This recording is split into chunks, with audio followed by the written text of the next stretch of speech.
So in this video, we're going to look at how to use some of the controls in Windows Universal Apps so that, or I guess I keep saying that wrong. It's Universal or Windows Universal Apps. I keep changing the letters around. So yeah, I'm just going to say Universal Apps. And we're going to look at how to use some of the different controls, basically how to manipulate them, how to call their events, and how to use just generally some of these different things. So, one of the first things I want to draw your attention to is this drop down here that lets you choose a canvas based on the size of app that you are testing or you might want to make sure your app fits to. So, since we're doing some of these kind of smaller projects, having a smaller canvas kind of makes more sense. So, you can scale this down if you'd like. You can zoom in, I hold control and push forward with the wheel. And that way, if you're finding that it's a little hard to see as you're placing your controls, feel free to do that. So I've changed this to an 8-inch tablet and kind of zoomed in a little bit so we can see. And I'm going to start to add some controls that maybe you would use if you were building a form. So maybe we have a text box. We could put that in here. Um, Maybe a couple of text boxes. We could do like a first name. And you can see that there are these snap controls that help you align things. You can pull on these boxes to get them the right size. It will tell you dimensions over here on the side. So if you're trying to get them about the same, you can do that. If you are trying to get things about the same, you can copy and paste Control V or Control C, Control V to get that kind of thing done. I can put a text block. So if I want to actually label these, which I do, oops, I double clicked it. You got to be careful, no double clicking. So I can do like first name,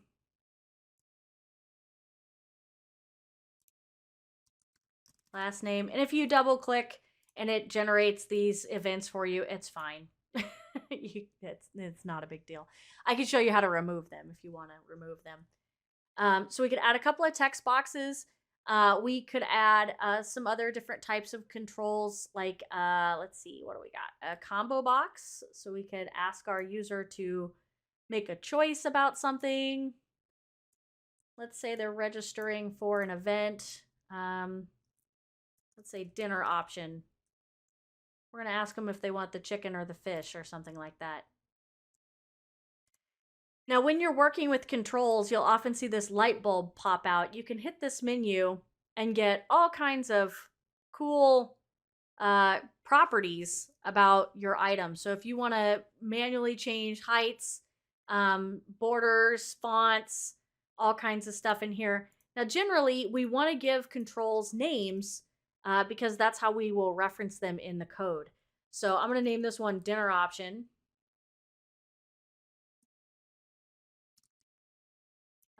My text box, we're going to give this first name box.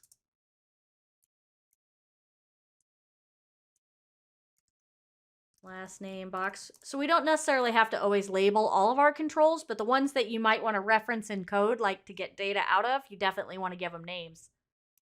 Let's add in a button. Let's add in a couple of buttons, actually. Let's add in a button to clear the form.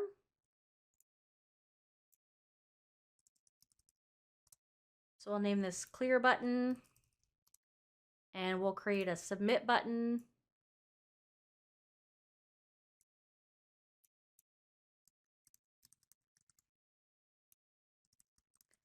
And then I'm just going to create, let's see, let's use, probably a list view.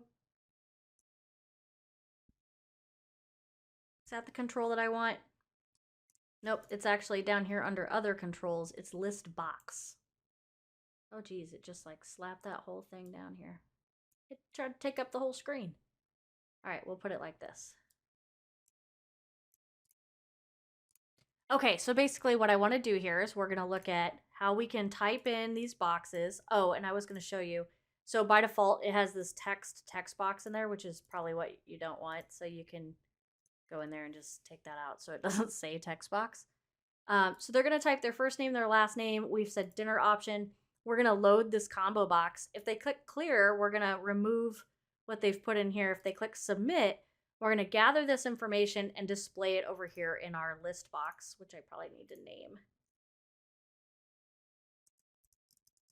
Output box. Fun. Okay.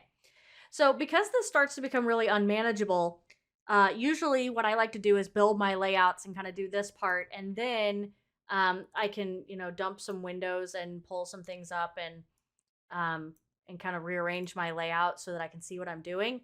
Again, if you have a bigger monitor, you can undock these things and move those around, so that makes this a little easier. So we're going to need our main page, XAML.cs.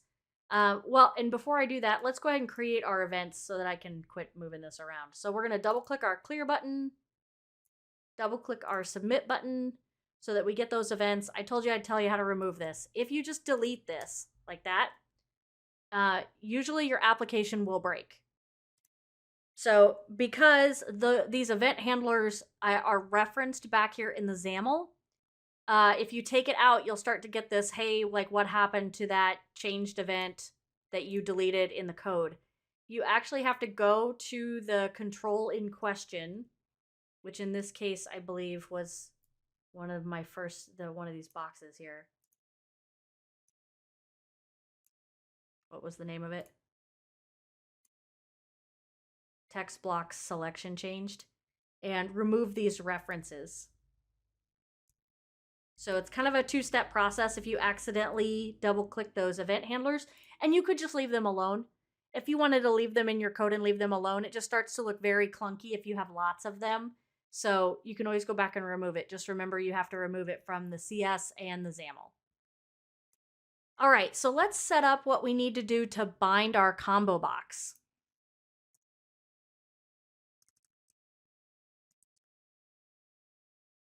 So I'm just going to put some string data in there.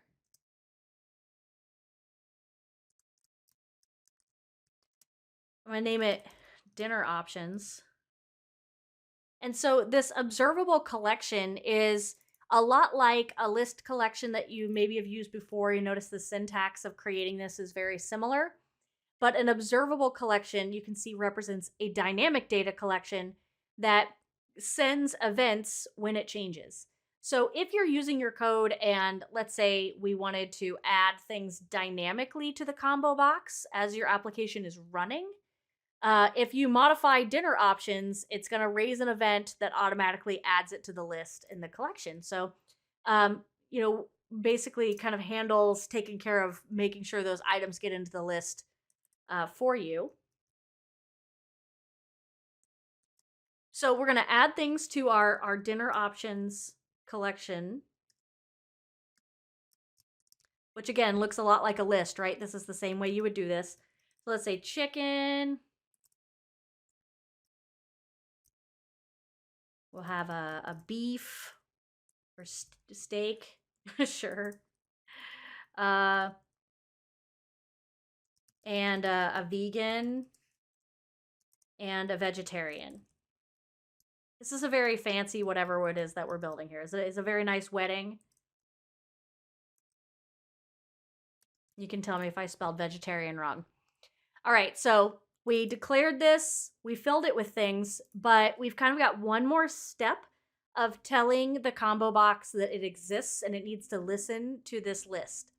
So if we go back to our XAML and we find our combo box, here it is, named dinner option, then we can add an items source. And the syntax for this is X : and then bind and then the name of our list.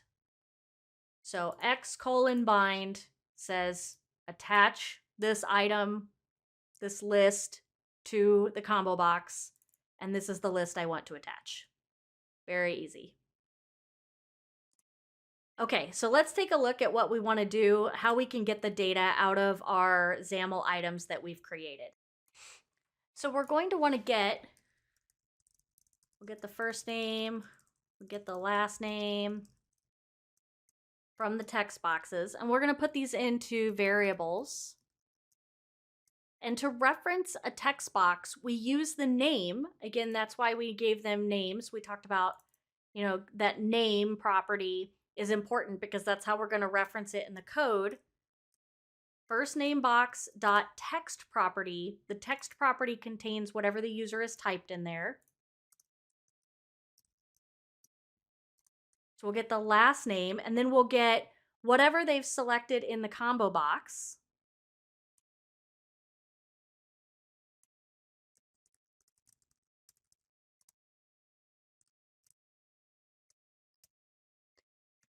So our box is named dinner option. And see, in the IntelliSense, it's trying to help me, and it'll even tell me what the item is. So like in this case where I have two kind of ambiguous names, I can always click and tell which one is my control. And in order to get, it's not text, it's the selected, I think it's selected item. Yep, as string. There we go. So we should have all of our items collected, and we could even debug and double check that we're getting the proper values filled in before we went any further if you wanted to set a breakpoint and click your submit button and make sure that things were working as expected. But at this point, I'm just going to concatenate a string for display. And I'm going to do last name, and then, concatenate on a comma, space, first name, space, dinner. I love that IntelliSense. Here, let's do hyphen dinner. IntelliSense kind of had an idea of where I was going with that. And then we're going to add it to the list box. And so what did we name our list box? This is the hardest part of this kind of development, is I always forget what I name things. Output box. And then we're going to add that display. So let's see if this is working. Let's go ahead and run our application. Build, make sure you got a clean build. And let's run our application.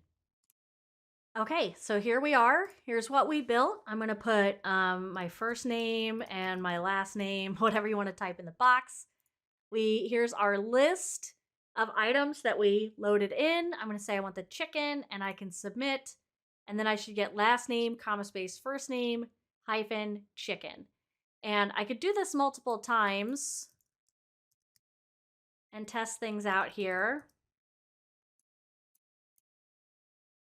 and get items in my list box, right? So everything seems to be working well. Now, if we wanted to clear and create this clear button, all we need to do is grab each one of these items and set them to whatever the kind of blank or default would be for their data type.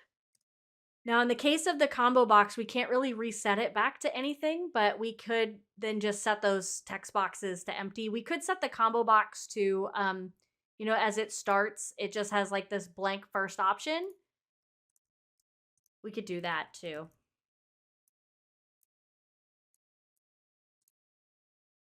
So you see how that works. It just clears them out.